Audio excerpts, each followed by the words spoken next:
Hi, Pal. Thank you so much for joining me. Hi, thank you for having me. I'm so excited to be here. So, I'd love to talk about the first topic that you've so generously agreed to speak about. What advice would you give to those who are starting out at an organization who didn't intern there and they're starting off from scratch? Mhm. And the stakes are maybe further heightened by the fact that maybe they're first generation or they're a foreign national or maybe they're a low income student. So they're really starting out from scratch in terms of their knowledge base. Mhm. Yeah, that's a great question. So I think that I can give a really good answer on this, like very detailed for first generation, because that was me. I am first generation college graduate. I learned everything, went out there on my own, figured it all out. But more specifically, for people who don't have any internship experience, I know it's very hard to get the very first one. If you're starting from scratch, there's nothing on your resume. I had that.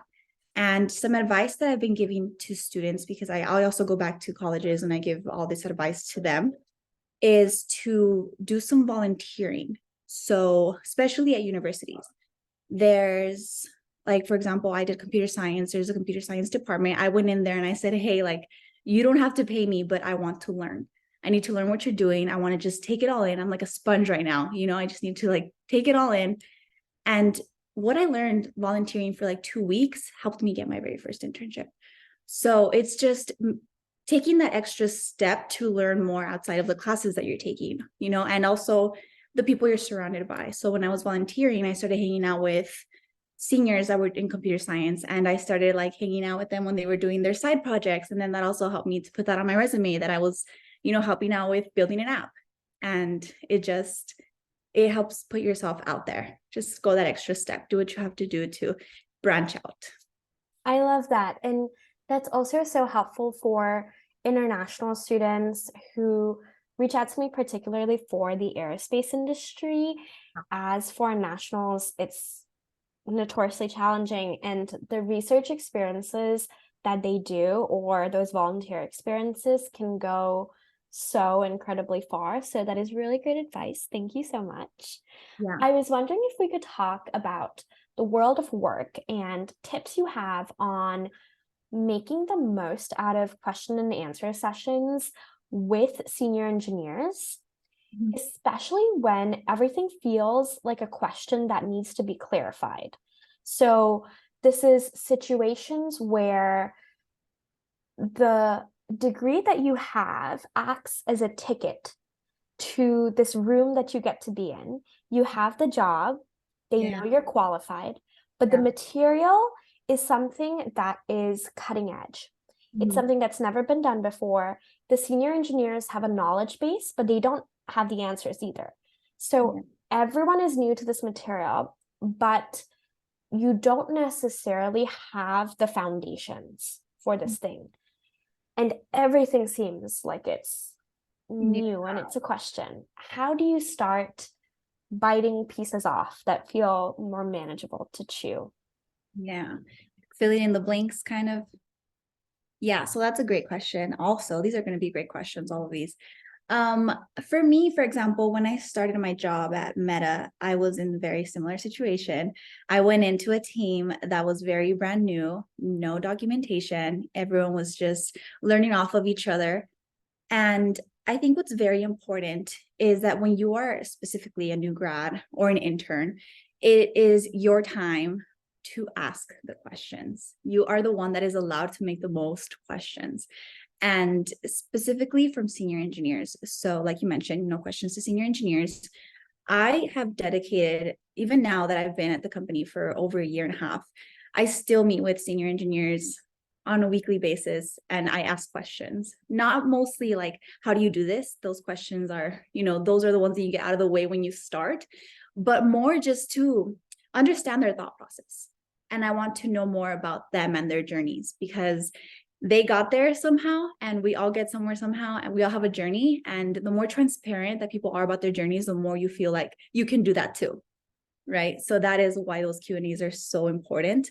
And specifically to like not knowing, I think that the first month or so, your ramp up is your time to not worry about the number of questions that you ask, because that's what you're there for. And then also research as much as possible. That's your time for questions and research.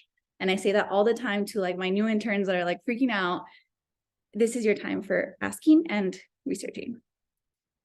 That is so, so helpful. And I think just really reassuring for folks who feel a little bit lost and confused, like the interns you mentioned. So thank you so, so much.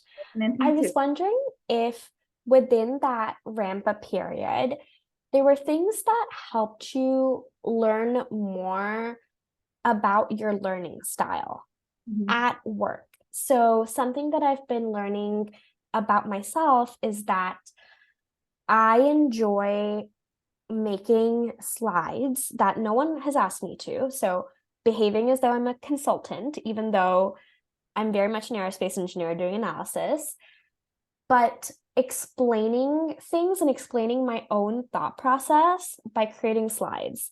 And essentially, the slide will have 3 sentences, but it's getting to the crux of my analysis. And I won't ever have to explain it or justify it in that way, but it helps me have a summary of my notes. And it's something that's really challenging to do, not because of the task itself, but because you have to go beyond sometimes your hours of work to have those hours for your own personal and professional learning.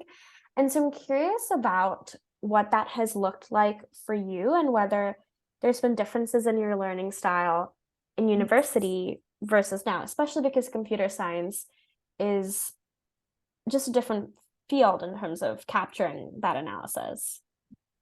Yeah, so this actually reminded me of something that I do. So like I said, I meet with all my senior engineers and I use OneNote, and I have a tab for every engineer that I meet with. So I have that there. And then also each engineer obviously has something that they're really good at least. I mean, the ones that I've worked with, they all have like a specialty. And when I'm working, if I come across something and I know that there's an engineer that is going to know about this topic, I write it in that section, in that OneNote tab, for when I meet with them again, I bring it up and I start that conversation. And that's my way of like not bugging them all day, just like sending questions all the time. It's just like I get those notes down and then I bring them up during our one-on-one session, like once when we're catching up and all these things. So that's one thing that I do. And also, as far as taking notes, I also use OneNote and I just write everything down. And I'm very I guess you want to say trial and error. Like I like to go in there and I like test and I like to break things and I like to test it out, just do it myself. That's the way that I go out there. That's really helpful to know. And the tip you had about the just the documentation of who does what is really helpful. And I would suspect that it makes them feel valued as well when you reach out to them for the things that you have perceived that they know best. So I think that's really great advice. And on the topic of learning and doing, I was wondering if you could speak to setting a 1 year plan at work that balances both of these things, because sometimes the tasks that you're doing, even though you're learning through it, there might be extra gaps you need to fill. And all of that needs to come out of your days when you're also learning how to live and you're learning about what you enjoy when it comes to life. So taking care of yourself, what kinds of foods do you enjoy cooking, or do you like eating out more, or what kind of workouts do you like to do, or what types of friendships do you want to build if you've moved to a new city? So all of these big life defining questions, along with technical material, along with setting these goals. I was curious how you've managed to compartmentalize maybe, or just address them in ways that feel doable Yeah. with your 1 year reflection.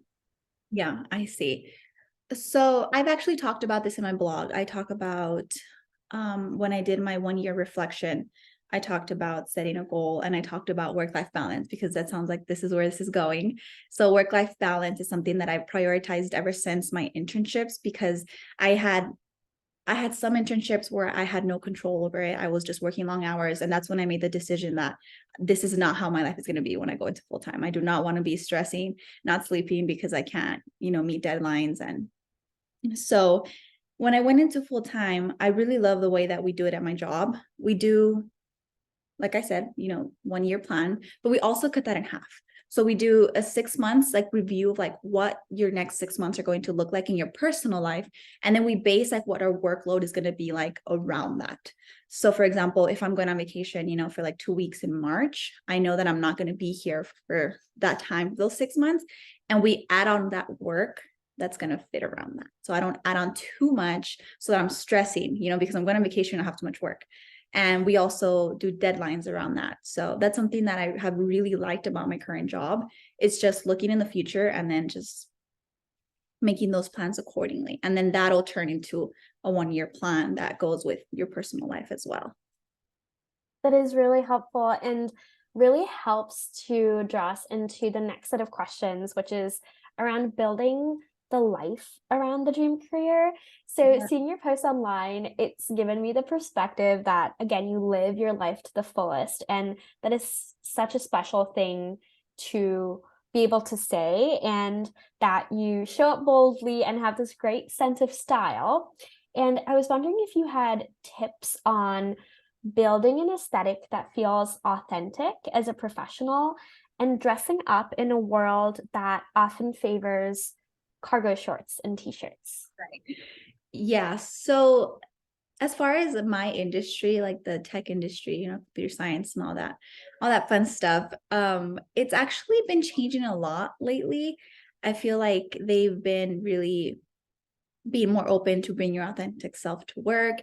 And that's something that I had to learn on my own, especially throughout college, because I was always that girl that walked in wearing all pink, into a room full of, there's not a lot of women in tech. So I was walking into a classroom, and I think I have a blog post on this, but there was actually one instance where I was going to jump on a meeting and I was wearing like a pink fluffy jacket, and I took it off so that I could jump into this meeting and I could be taken more seriously. And I caught myself when I was doing that. And I said, why am I going to take off this so I could feel like an engineer? Like this is me and this is who they're going to be working with. So I did a reflection on this in my blog, but they have been a lot more open, and they've just been very, very accepting of like who you are. And that's something that I have been accepting of who I am, and I need to bring that to work, even if it's through camera, even if it's in the office, traveling. So I've also always known what I've wanted. Actually, I'm going to reference my blog a lot, but I also have a blog post. I think it's my Chicago blog post that was my very first internship. And I remember I was walking in Magnificent Mile. That's the street where like all the shops are in Chicago. I was walking home and I saw a woman walking, and she was walking in front of me. She was on the phone. She was a businesswoman. She had like the coat on, the trench coat. She had the boots, the purse. And I took a picture of her because I said, that's going to be me one day. And that's how you set those goals. You need to have a goal. You need to know where you're going, which is also very important. I just always knew who I wanted to be. Yeah. That is really great advice again, because having that vision is something that folks struggle with when there are a lot of external influences. And so you mentioned the phrase, I knew or I know, a lot in the past. And I wanted to touch on building that sense of inner knowing and being able to identify that. So, if you could tell me what you did next after you took a picture of her, where did you put it? Where did you keep that picture? How did you build on that aesthetic to build goals in that area, especially when, as we work remotely now, there's different choices we make about the uniforms we have on in our daily lives, and then how we perhaps spend on other uniforms we put on for vacation and things of that sort. So essentially, I'm curious about how you were able to draw inspiration for these wardrobe choices, but in this intentional way that helped you act on those goals. Mhm. Yeah. So this picture, I store it in, I have different albums that I've kept. And very similar to Pinterest, I've also, ever since I can remember, I have used Pinterest since I started my career, in my college career. I would save pictures of how my cap was going to look, how I was going to decorate it. This was like my freshman year. And those are just things that I would look forward to, like these are goals that you set, like I said. And just like this, the same way, I would save what my apartment was going to look like, what I was going to wear in graduation, what like my work would look like. Like I always wanted to work in a big building with like a great view, like in a city.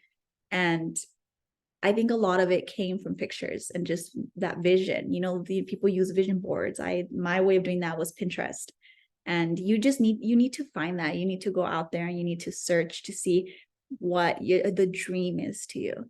That is really great advice again, because having that vision is something that folks struggle with when there are a lot of external influences. And so you mentioned the phrase I knew or I know a lot in the past, and I wanted to touch on building that sense of inner knowing and being able to identify that.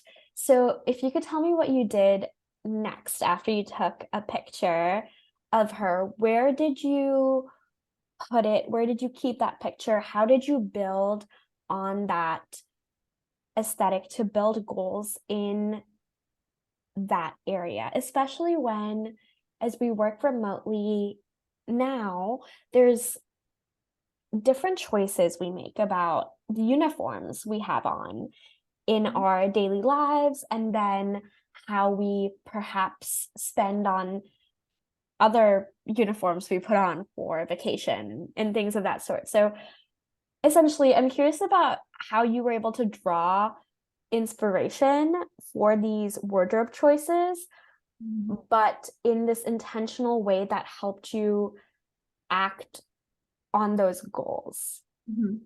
Yeah. So this picture, I store it in, I have different albums that I've kept.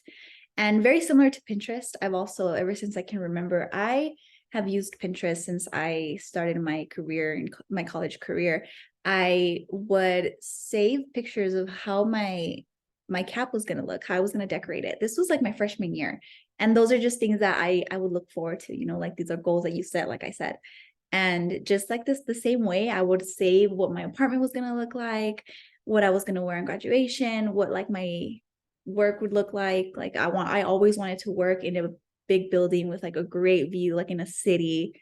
And I think a lot of it came from pictures and just that vision. The people use vision boards. My way of doing that was Pinterest. And you need to find that. You need to go out there and you need to search to see what the dream is to you. I think that's super important. And when it comes to talking about these goals, I think sometimes what is left out of the conversation is the discussion on finances and mapping it all out in a way that feels worthwhile, because oftentimes the ways in which the media portrayed purchasing a pair of Jimmy Choos was either frivolous or unattainable. And so I'm curious if you could talk to me about how you mapped and tracked your goals on making larger purchases in life, especially with life changes that happened alongside these career shifts, Mhm. and using the freedom that comes with working in tech wisely. Mhm. That's also a really good question because I have a good answer. So, computer science was my second major, if that makes sense. I was actually doing math at first. I didn't know what I wanted to do, but I knew what I wanted my life to be like. So that kind of guided me a different direction. I was doing math because I always had a passion for mathematics. So I was studying math. I didn't know if that meant I was going to, get a PhD or become a teacher. I didn't know. But because of that and the way the university works, they were kind of guiding me towards the teaching direction. And I ended up in my very first teaching course. And in that very first day, the professor said, you have to have a passion for teaching and working with students because it's hard out here, the teaching industry, that's something that we all know about. We need to talk about that, maybe a different topic, but they said you need to have a passion here because they don't get paid very well. And that's when I said I need to talk to my advisor because I don't have a passion for teaching. I don't know what I'm doing here. I know where I want to be, and I know that I want to maybe live in New York one day, and that's probably not going to be possible if I go this route. And I went there and they told me take some tech classes, just maybe do some coding. And my older brother was actually a software engineer, and he said, hey, check this out.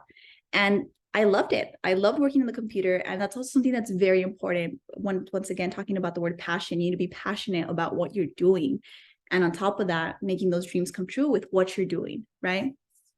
So this led me in the tech route, and I knew that tech was going to bring me the opportunities that were what I wanted. Yeah.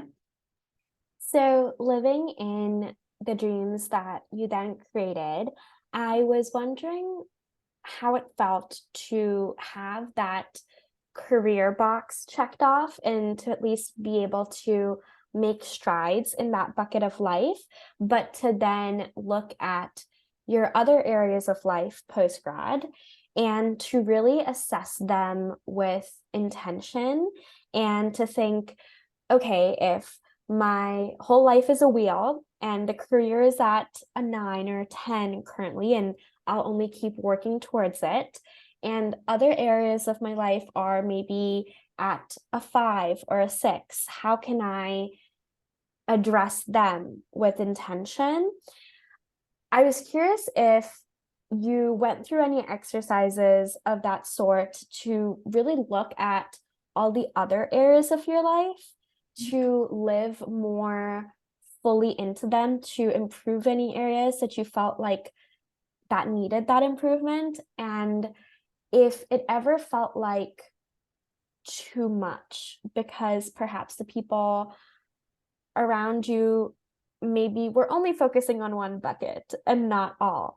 All of these are assumptions from the way I think you live and the questions that I think you have in your head. And so I could be totally off, but I would love to know if you went through any of those exercises, what you found, and if it ever felt like too much. Too much is a word nowadays. So yeah, you're right. On top of, career, you have your personal life, you have your social life, making friends as an adult now, work friends, your mental health, working from home. These are all a lot of things to keep track of. And I am it's a good thing and a bad thing, but I'm a really, really strong type A person. Like I am big on journaling and writing things down and what's bothering me and what do I need to work on. And it's a gift and a curse because I could be doing really well in some areas, but I'm going to be focusing on what I'm not doing well on. And it's something that I've been working on, but it also helps me reflect. So in the mornings, I have my routines. Like I said, I'm very type A. I have my routines.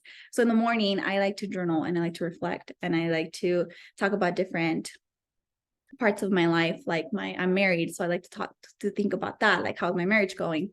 Or my career is a really big one for me because something that I'm very passionate about. And I just moved to a new city. So, making friends, meeting new people here. I like to go out and do things to meet new people. I like to exercise. I like to do yoga. I like to read, and I like to read books on self-growth. And like things that I want to improve on is something that I also focus a lot on reading. I like to read books. I have a lot of book recommendations on all of these topics, but reflecting is very, very important. Being self-aware. Am I being a good friend? Am I being a good co-worker? Am I being a good, wife? All these things you need to ask yourself. And so, on that note, I would love to jump into the rapid fire round. Okay. And if you're ready, My first question for you is, what does wellness mean to you? Wellness is just building good habits. And like all of these things that I talked about, you have your mental health, you have your physical health, you have being, social, like all of these things, your priorities, your spiritual health, having a good balance of all of these, like not having one that's like skyrocketing, doing really well, but like your social bar is really low. Like you need to have a good balance, is what I believe is wellness. Like having, like you said, you have that circle of all of these, and just make sure you're like feeding them. They're like little plants. You gotta grow them. You gotta work on them, on all of them, and that'll give you some really, really good confidence. And So you shared your morning routine with me, and I was curious if you also had a night routine because I deeply believe that our night routine helps set us up for our morning one. And on days that life just happens, I was curious about what helps you bounce back if you ever fall off track.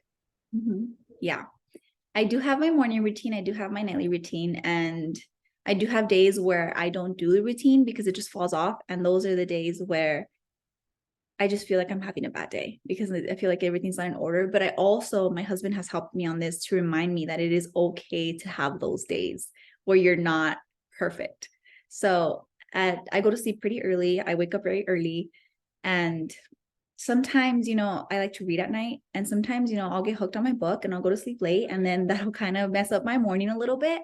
But it's okay because life is not going to be the same every single day. Life is, you need to work around life a little bit. Like trying to have everything in order is a stress. And that, like me being a type A person, is something I'm learning every day. To have the same day every day is very, very difficult and very stressful. But it is okay to remember just the things that you want to do that day and just complete those, but not necessarily at a certain time or, in a certain order. Like life will happen, and that is okay. Absolutely. That is such an important reminder. And I was wondering if there was anything else you wanted to share on the topics that we've talked about. I know you have spoken online on your blogs about overcoming rejection and being a minority in tech, and we've touched upon those in many ways through the conversation we've had, but I was wondering if there's anything you wanted to add again to anything we've discussed so far, or if you have any book recommendations or things you're currently enjoying. Yeah. So I always give my students I always bring up rejection because we're all going to face it. It is going to happen. You are going to be rejected eventually. And if you're not rejected, great for you. But I have learned a lot, especially from my older brother. He told me this once when I was getting rejected, trying to get my first internship. But he said, a person who is rejected 100 times but keeps going is 1,000 times more respectable than the person who got it on the first try. Right. And that's something that I have always carried with me. And I've just pushed through every single rejection letter. Was actually because of my mindset, was motivation. So just keep going, get it out of the way and just keep going. And that's something that I really, really put out there, overcoming rejection. So that's what I would share. And as far as books, yes, my very favorite book that I think everyone should read is How to Make Friends and Influence People. That's a big one that's been on my dad's bookshelf forever. Yes, I've learned a lot from that book. And it was recommended to me by my manager. It's a great book. And also it is the type of book that you have to reread to remind yourself. Go back and Absolutely. Yeah. Well, I have not read that book, even though I've seen it and have, been recommended it. So that is a really important reminder for me to go get that book. Mhm. And I just wanted to thank you for your time and the transparency that you put online because it is so important for stories like yours to be championed and celebrated and shared. So thank you for all the effort and the just being brave and putting your story out there because it's really hard to talk about the really painful bits of rejection and to be able to rewrite your story in an empowering way to help someone else. And I believe that everyone has one of those stories, but only few choose to share it. So thank you for being one of those people. Thank you. Thank you for having me. This was great. I'm so glad.